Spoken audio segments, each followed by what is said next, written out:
السلام علیکم اسٹوڈینٹس،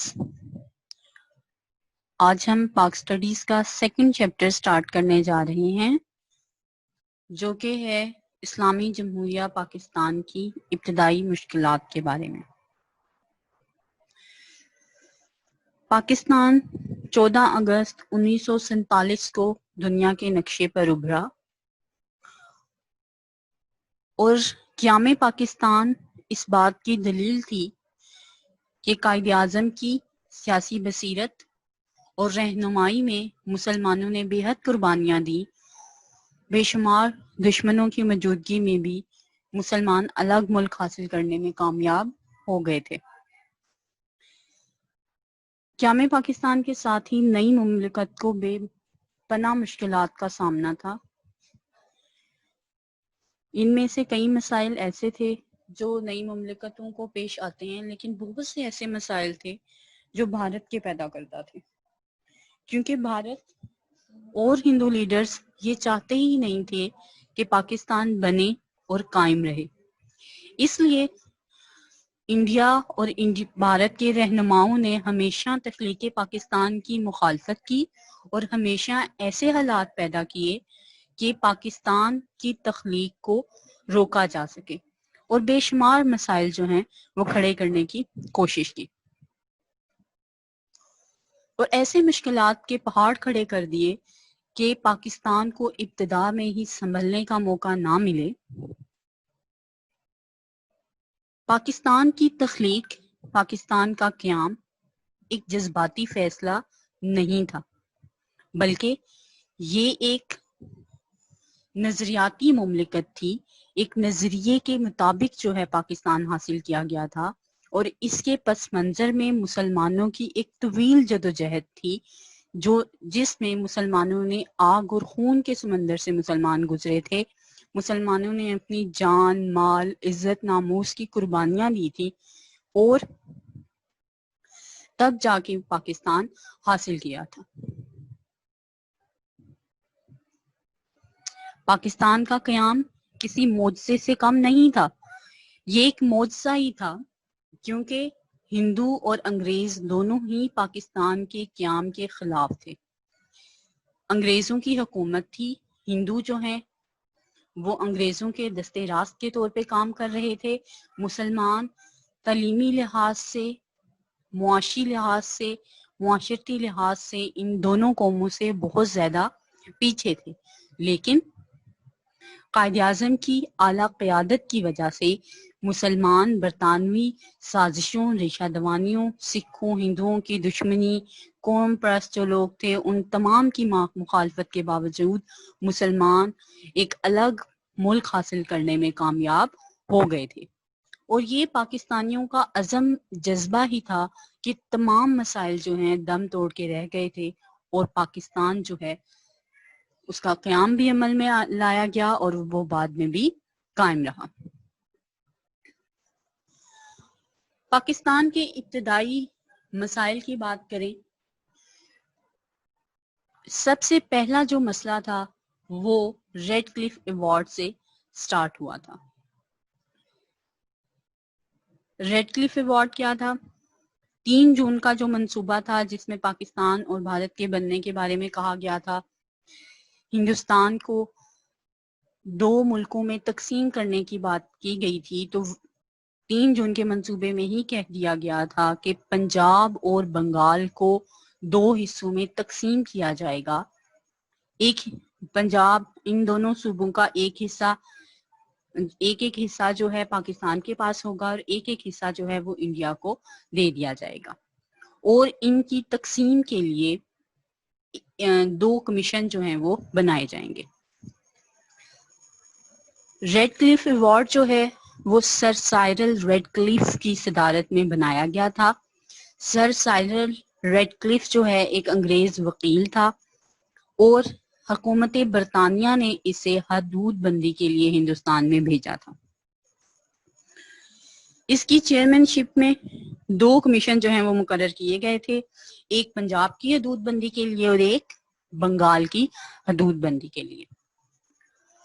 اب ہم دیکھیں گے کہ پنجاب کی حدود بندی کمیشن میں مسلمانوں کی طرف سے کون سے نمائندے حصہ لے رہے تھے اور ہندوؤں کی نمائندگی کون سے افراد کر رہے تھے۔ پنجاب کی طرف کی حدود بندی کمیشن میں مسلمانوں کی طرف سے جسٹس دین محمد اور جسٹس محمد منیر حصہ لے رہے تھے اور ہندوؤں کی طرف سے جسٹس مہر چند مہاجن اور جسٹس تیجا سنگھ جو ہے وہ حصہ لے رہے تھے۔ اسی طرح بنگال کے حدود بندی کمیشن میں مسلمانوں کی نمائندگی جسٹس ایس اے رحمان کر رہے تھے اور ابو صالح اکرام تھے، جبکہ ہندوؤں کی طرف سے غیر مسلموں کی طرف سے جسٹس مکرجی اور سی سی بسواس جو ہیں وہ شامل تھے۔ یہ دونوں کمیشن جو تھے ریڈ کلف کی صدارت میں حدود بندی کا کام جو ہے وہ کر رہے تھے۔ اب ہندوؤں نے یہاں بھی اپنی عیاری اور مکاری جو ہے اسے استعمال کیا اور مسلمانوں کو چکمہ دیا اور اپنی مرضی کے فیصلے جو ہیں وہ ریڈ کلف سے کروائے۔ بہت سے ایسے علاقے تھے جہاں مسلمان اکثریت میں تھے اور جو اصولی فیصلہ تھا جو پہلے ہی تقسیم کے وقت اصول اپنا لیا گیا تھا کہ جہاں مسلم اکثریت ہے وہ علاقے پاکستان کے حصے میں آئیں گے اور جہاں ہندو اکثریت میں ہیں وہ علاقے انڈیا کے حصے میں آئیں گے، تو اس اصول سے وہ منحرف ہو گئے، اصولی فیصلہ نہیں کیا گیا۔ بہت سے ایسے علاقے جہاں مسلمان اکثریت میں تھے وہ علاقے انڈیا کے حوالے کر دیے گئے۔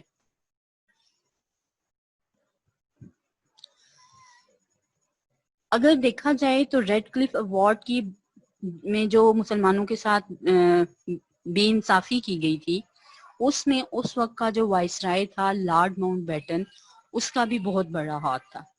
کہا جاتا ہے کہ ریڈ کلف ایوارڈ سر سائرل کلف کی بجائے ماؤنٹ بیٹن نے ہی تیار کیا تھا، اور اس میں لارڈ ماؤنٹ بیٹن اور ہندو کے جو نمائندے تھے، ہندوؤں کے کانگریسی لیڈر جو تھے وہ اس میں بہت پیش تھے، اور سارا کام جو ہے وہ وائس رائے نے ہی کیا تھا، اور وائس رائے جو ہے وہ مسلمانوں کے بہت خلاف تھا۔ وہ ہمیشہ مسلمانوں کو نقصان پہنچانے کی کوشش کرتا رہتا تھا اور وہ ہمیشہ کوشش کرتا تھا کہ ہندوؤں کو خوش کیا جائے۔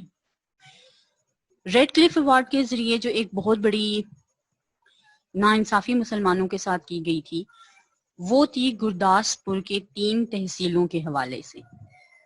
گرداسپور، بٹالہ، پٹھان کوٹ، یہ علاقے جو ہیں یہ انڈیا میں شامل کر دیے گئے تھے، حالانکہ یہ مسلم اکثریت والے علاقے تھے اور یہ علاقے پاکستان کو ملنے چاہیے تھے۔ اگر گرداسپور کی 3 تحصیلیں پاکستان کے حصے میں آتی تو انڈیا کشمیر تک نہ پہنچ پاتا، کیونکہ کشمیر کی کوئی بھی علاقائی حدود جو ہے وہ انڈیا کے ساتھ نہ ملتی اور انڈیا جو ہے وہ کشمیر کے اوپر جو ہے وہ حق جو ہے وہ نہ جتا سکتا۔ اب ماؤنٹ بیٹن نے یہ 3 تحصیلیں جو ہیں انڈیا کے حوالے کر دی تاکہ انہیں گرداسپور کے علاقے کشمیر میں جانے کا دروازہ مل جائے۔ آج ہم دیکھتے ہیں کہ ماؤنٹ بیٹن کی اس غلط تقسیم کی وجہ سے آج تک کشمیر میں خون کی ہولی کھیلی جا رہی ہے، عورتوں کی عصمتیں لٹ رہی ہیں، مسلمانوں پر جو ہے عرصہ حیات تنگ ہو چکا ہے۔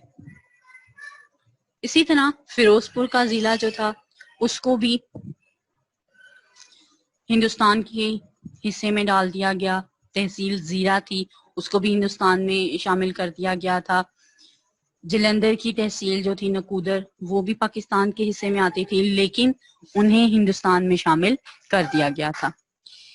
اس کے علاوہ بنگال میں مرشد آباد ندیا کے مسلم اکثریت کے علاقے جو تھے وہاں پر بھی یہی اصول روا رکھا گیا اور یہ علاقے بھی چلاکی سے ہندوستان کے حوالے کر دیے گئے تھے۔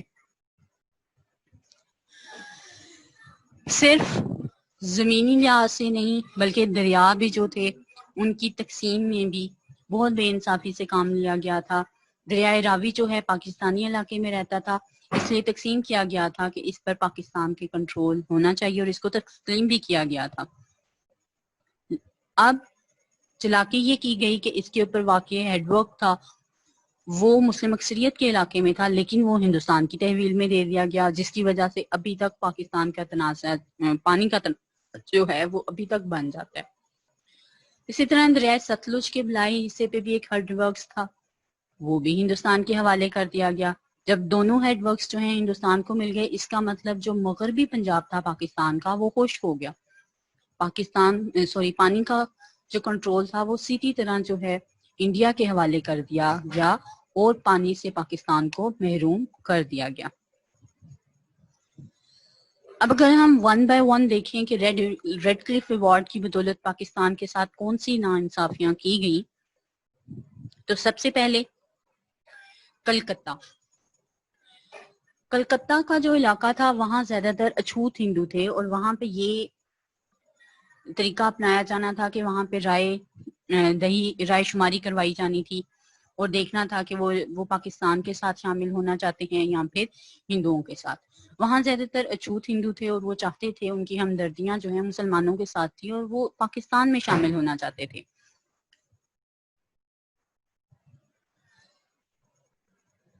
لیکن دھاندلی کی گئی اور کلکتہ کا علاقہ جو ہے ہندوستان میں شامل کر دیا گیا. ضلع گرداسپور کی 3 تحصیلیں جیسے ہم نے پہلے بھی بات کی، بٹالہ، گرداسپور، پٹھان کوٹ، اس کے علاوہ ضلع فیروز پور کی تحصیل زیرہ، جلندر کی تحصیل نکودر.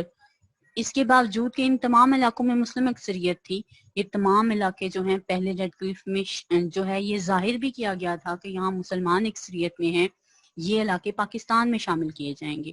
اس کے باوجود یہ تمام علاقے ہندوستان کی تحویل میں دے دیے گئے تھے.